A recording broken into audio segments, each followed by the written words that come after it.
Kita nggak bisa kotak-kotakan atau sonasi. Musik, makanan enak, ada lifestyle, ada view yang bagus, itu sudah satu paket. Even live music, Pak, even live music, itu kan bisa dilakukan di underground, di bawah tanah.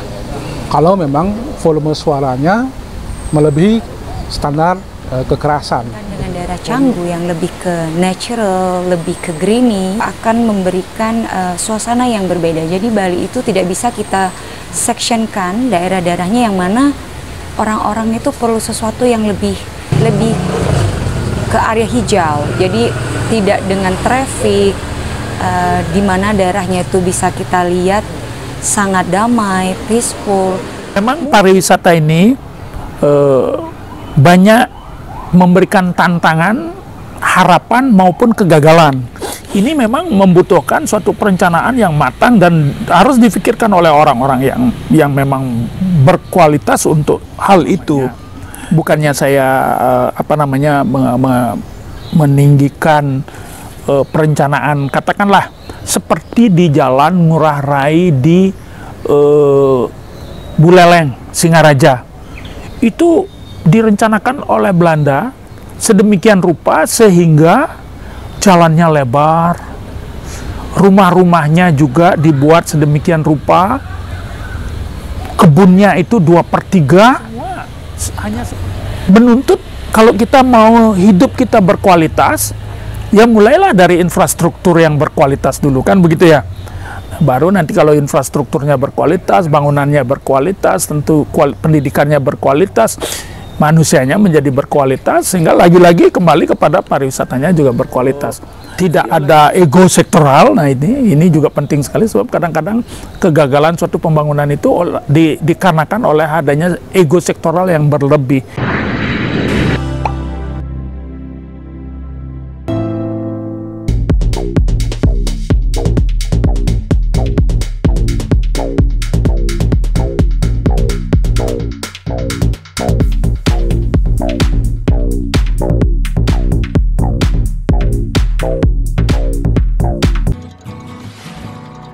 Jangan lupa subscribe. Pendapat saya pribadi sih, Pak ya, pariwisata itu kita nggak bisa kotak-kotakan atau sonasi. Artinya seperti juga di negara lain ya, di Eropa, di Afrika yang saya lihat, pariwisata itu yaitu artinya ada musik, ada makanan enak, ada lifestyle, ada view yang bagus, itu sudah satu paket, Pak. Kita nggak bisa kotak-kotakan gitu. Yang bisa kita lakukan adalah, menurut saya, dulu saya pernah keliling di Saint Petersburg, Pak, di Rusia. Di sana banyak sekali ada pub-pub yang musiknya hingar-bingar, tapi mereka lokasinya underground, di bawah tanah dan kedap suara. Nah, menurut saya pribadi sih, artinya biarkan aja orang bikin beach club sepanjang Nusa Dua, sepanjang Canggu. Karena memang demandnya di sana, kita nggak bisa ngatur turis. Kalau kamu mau musik ke sini atau ke sini nggak bisa. Jadi biarkan aja para pebisnis bikin pub dan club di sana, asalkan itu benar-benar soundproof. Jadi suara nggak bisa keluar, kedengaran keluar mengganggu masyarakat. Jadi di beach club itu, Pak, dengan view yang bagus ya, di lounge, musiknya biasa aja, musiknya ya cukup tidak terlalu keras, dimana orang masih bisa ngobrol dan melihat view yang bagus. Tapi kalau mereka mau mendengar musik yang keras ya, mereka harus turun ke bawah, hanya ke sebuah ruangan basement yang kedap suara. Nah, mungkin dari segi peraturan kita harus buat seperti itu. Jadi investor yang mau buat beach club itu harus punya dua bagian. Di atas yang dengan view bagus untuk bikin lounge, musiknya tidak terlalu keras, mereka bisa ngobrol. Dan satu lagi bagian di bawah tanah, di mana mereka bisa mendengar musik yang hingar-bingar, yang keras, tanpa harus mengganggu penduduk sekitar. Karena kita tahu Bali dalam dunia pariwisata internasional adalah tempat untuk yang hening, yang damai, yang cocok untuk mengembangkan spiritual. Seperti itu menurut saya. Jadi semua kepentingan masuk, Pak. Even live music, Pak, even live music itu kan bisa dilakukan di underground, di bawah tanah. Kalau memang volume suaranya melebihi standar kekerasan, jadi volume ya. Jadi semua adalah bersumber daripada perencanaan yang matang dan peraturan pemerintah yang jelas. Kalau even itu live music, apa itu DJ, apapun itu, kalau nanti suaranya diperkirakan melebihi standar keras, lakukan di ruangan yang kedap suara, harus itu. Gitu. Jadi bukan, menurut saya sih bukan zonasi per area. Kalau live musik keras di Kuta atau di Canggu, kalau mau ini di Ubud, nggak bisa seperti itu. Namanya investor kan ya, bisa aja mereka ingin bikin klub yang hingar-bingar di Ubud, boleh saja kok, asal seperti yang saya bilang tadi, untuk yang suka view-nya ada lounge di atas, untuk yang pengen hingar-bingar underground di bawah tanah seperti di Rusia itu. Jadi saya pikir semuanya bisa kok, asal pemerintah daerah jelas dan tegas terhadap aturan yang dimilikinya. Soalnya cukup keras Pak, karena saya kan istilahnya sempat lewat di depan pura yang di sana, yang di Canggu, memang sangat keras dan sangat mengganggu. Sebenarnya bisa aja dibikin kedap suara Pak. Kita harusnya fokus dan tegas pada pengusahanya. Bikin kedap suara, entah itu underground bawah tanah, entah itu di atas, yang penting kedap suara dan it's gonna be okay, dan apa-apa sama saja. Jadi dimanapun itu, kalau kan kita punya standar volume Pak, asal kalau volumenya melewati, nanti harus kedap suara. Karena kan kita dicek, pemerintah bisa ngecek keliling berapa sih standar dia gitu. Menurut saya seperti itu aja sih solusi. Di Canggu saya ke sana, memang tren ya Pak ya. Dulu trennya di Legian, terus trennya pindah ke Seminyak, sekarang pindah ke Canggu, dan mungkin 10 tahun lagi akan pindah ke Tabanan. Kita nggak tahu ya.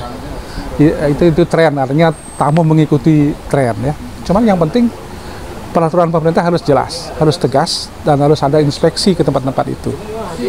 Itu aja sih Pak. Kemanapun nanti trennya kita ikutin aja, dimanapun tempat itu, tapi standar dari pemerintah harus jelas.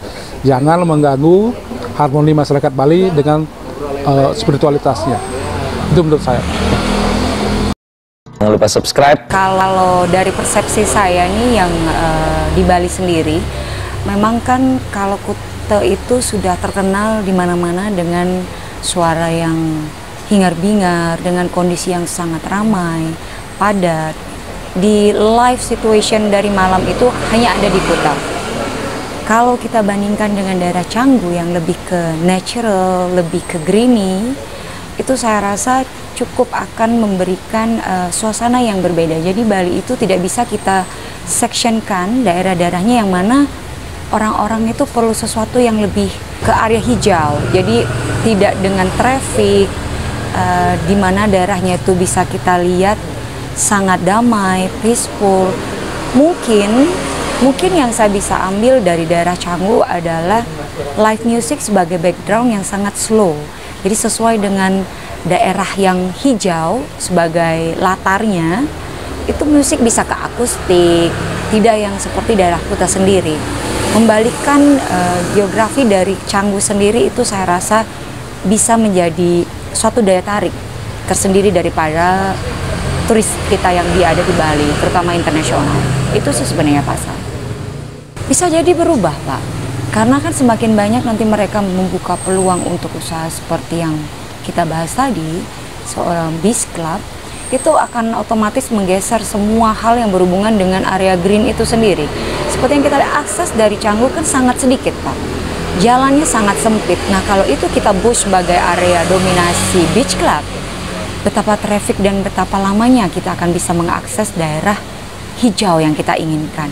Harusnya kita di sana melihat sasaran jalan yang sangat mudah untuk bisa dilalui, di mana kita bisa menikmati hijaunya pertanian dan hijaunya persawahan yang ada di sekitar daerah Canggu. Itu untuk kita dari orang-orang lokal di sini, kita bisa melihat suasana yang berbeda antara Kuta dan Canggu.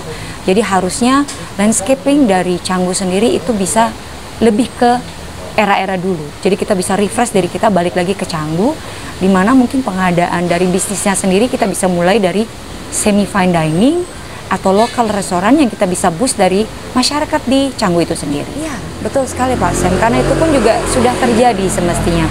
Mungkin nextnya kita bisa membuat satu relokasi bahwasannya jikalau diharuskan Canggu itu bisa menjadi suatu tempat yang hingar-bingar, mungkin lebih ke bawah gitu kali ya Pak ya. Kita buatnya kayak underground gitu, jadi tidak mengganggu dari landscaping atas Canggu itu sendiri. Saya rasa sosialisasi dari kita selaku pemerintah yang memang peduli dengan pariwisata dan juga landscaping yang ada di Bali, terutama sectioning daerah, mungkin bisa memberikan pemahaman yang lebih untuk apa kita bisa membagi daerah ini menjadi sesuatu yang lebih berkarya dan berbudaya, membalikkan Bali sebagaimana mestinya berdasarkan suatu areanya. Jadi menurut saya komunikasi dari pemerintah kepada masyarakat di masing-masing daerah, terutama di Canggu, itu lebih digalakkan. Jangan lupa subscribe. Pariwisata ini banyak memberikan tantangan, harapan maupun kegagalan. Ada suatu daerah yang memang direncanakan dengan baik, oleh karena inilah tingkat pendidikan manusia dan juga dia mempunyai suatu pandangan yang jauh ke depan. Dia bisa merencanakan dengan baik sekalipun umpamanya pembangunan itu sendiri dilakukan secara bertahap, berjangka, berkelanjutan. Tidak harus sekali jadi, tetapi dia itu benar-benar tersinkronisasi dengan baik dan benar. Oleh karena dipikirkan oleh orang-orang yang memang berkualitas untuk di bidangnya masing-masing. Arsiteknya sudah memahami, sipilnya memahami, dari semua aspek lah, tentang umpamanya carrying capacity, daya dukungnya bagaimana, ketersediaan lahan, ketersediaan air, kualitas udara, sudah itu jalan, listrik, air, sudah itu kalau mungkin kita pakai gas, saluran gas, telepon. Nah, ini memang membutuhkan suatu perencanaan yang matang dan harus difikirkan oleh orang-orang yang memang berkualitas untuk hal itu. Jadi oleh karenanya, maka memang perencanaan pembangunan kan dimulai dari pembangunan nasional. Itu kalau tidak salah di pusat itu dibuat oleh Bappenas. Sesudah itu diturunkan untuk pembangunan di provinsi. Sesudah itu baru terakhir detail tata ruang itu dibuat oleh kabupaten kota. Tapi semua itu mengacu kepada perencanaan pembangunan nasional. Sudah itu turun ke provinsi, dari provinsi, kabupaten, kota menjadi detail tata ruang. Nah, ini memang harus secara disiplin difikirkan jauh ke depan sehingga tidak terjadi perubahan-perubahan yang tidak perlu. Dan memang katakanlah perencanaan yang baik. Saya bisa memberikan satu contoh umpamanya, bukannya saya meninggikan perencanaan, katakanlah seperti di Jalan Ngurah Rai di Buleleng, Singaraja. Itu direncanakan oleh Belanda sedemikian rupa sehingga jalannya lebar, rumah-rumahnya juga dibuat sedemikian rupa, kebunnya itu 2/3, hanya 1/3 yang dibangun. Sehingga sampai sekarang pun bahkan mungkin sudah berumur lebih dari 100 tahun bangunan-bangunan itu masih cukup indah dilihat, cukup segar, perputaran udaranya baik. Nah, ini adalah hal-hal oleh karena dia itu direncanakan dengan baik. Begitu juga kalau kita di Lombok umpamanya, di antara Mataram, Cakra itu dari mulai pohonnya dipilih, lebar jalannya dan sebagainya. Nah, itu kan mencerminkan bahwasanya perencanaan itu adalah sesuatu yang baik. Nah, di sini kita lihat umpamanya bagaimana caranya kita ke depan itu supaya bisa terbebas dari banjir. Sesudah itu juga masalah mengenai kabel listrik, kabel telepon, ya, saluran air, pemipaan. Sesudah itu belum gorong-gorong. Ini kan semua menuntut kalau kita mau hidup kita berkualitas, ya mulailah dari infrastruktur yang berkualitas dulu, kan begitu ya. Baru nanti kalau infrastrukturnya berkualitas, bangunannya berkualitas, tentu pendidikannya berkualitas, manusianya menjadi berkualitas, sehingga lagi-lagi kembali kepada pariwisatanya juga berkualitas. Jadi oleh karena itu memang di dalam hal perencanaan pembangunan itu hendaknya harus difikirkan secara komprehensif dan secara lintas sektoral, lintas disiplin, tidak ada ego sektoral. Nah ini juga penting sekali, sebab kadang-kadang kegagalan suatu pembangunan itu dikarenakan oleh adanya ego sektoral yang berlebih, sehingga tidak ada koordinasi yang baik. Kalau koordinasinya kurang baik, ya hasilnya tentu akan kurang baik. Nah ini juga menjadi satu hal. Nah, sehingga menurut saya itulah hal-hal yang mengenai carrying capacity, daya dukung. Sebab sekarang kan begini, katakanlah orang membangun sebuah pesawat. Kalau dulu pesawat itu DC-3 Douglas Convair, itu dia bisa mengangkut penumpang sebanyak 54 orang. Sudah itu dilanjutkan dengan Fokker 27 turboprop. Itu dia mengangkut sekitar 70 penumpang. Sesudah itu Fokker 28 full jet. Nah itu dia sudah hampir bisa mengangkut 100 orang. Sampai dengan begitulah Boeing 737, Boeing 707, Boeing 777, 747, dan bahkan yang terakhir sekarang kan ada Airbus 380 yang bisa mengangkut penumpang maksimum sampai dengan 800 orang. Tetapi dia mempunyai daya angkut tertentu. Umpamanya sebuah pesawat yang katakanlah yang gede sekarang, pesawat komersial itu seperti Airbus 380, dia kemampuan mengangkutnya adalah 800 orang. Itu kalau dijajali 2000 orang, ya tentu pesawat itu tidak akan terbang. Nah begitu juga tentang Bali ini. Kalau seandainya carrying capacity Bali ini berapa? Sekarang penduduk yang tinggal di sini katakanlah more or less 5 juta. Wisatawan per hari itu yang datang ke Bali itu, yang stay di Bali itu mungkin katakanlah sekitar 200.000 orang. Nah, berarti ada orang 4, atau 5,2 juta setiap hari yang tinggal di sini. Nah, ini harus difikirkan, ketercukupan airnya, ketercukupan jalannya, ketercukupan listriknya, ketercukupan makanannya, ketercukupan ruangnya, dan sebagainya. Sehingga itulah yang harus difikirkan, sehingga bisa menimbulkan menciptakan suatu program perencanaan yang berkaitan dengan carrying capacity itu sendiri. Nah memang begitu, akhirnya harus ada pembatasan. Jadi tidak mungkin kita akan membuka selebar-lebarnya tanpa batas. Begitu juga halnya tatkala kita membangun sebuah rumah baik untuk 4 orang, tatkala terus kita datangi tumpuki dengan 20 orang, tentu akan ada ketidaknyamanan di sana, akan ada kegaduhan di sana, akan ada ketidaktertiban di sana. Nah ini bagaimana kan begitu ya? Ini kan rumah, Bali ini kan sebuah rumah besar untuk 4-5 juta orang. Nah sekarang gimana caranya mengatur? Nah ada yang secara intensifikasi seperti Singapura kan secara intensif dia meningkatkan daya dukungnya. Bisa secara ekstensifikasi memperluas. Singapura juga termasuk dia memperluas, dia sudah mulai juga melakukan perluasan pantainya yang di Uruk itu. Nah itu juga buat kita bagaimana gitu loh, supaya kenyamanan, keamanan, ketertiban penduduknya itu bisa terus terjaga. Sehingga kembali lagi, kalau kita memang mau mengembangkan pariwisata, ya itu prasyaratnya keamanan, kenyamanan, keindahan, kenangan kan gitu ya. Kalau kita ingat dengan sabta pesonanya dulu ya begitu. Itu memang benar seperti itu.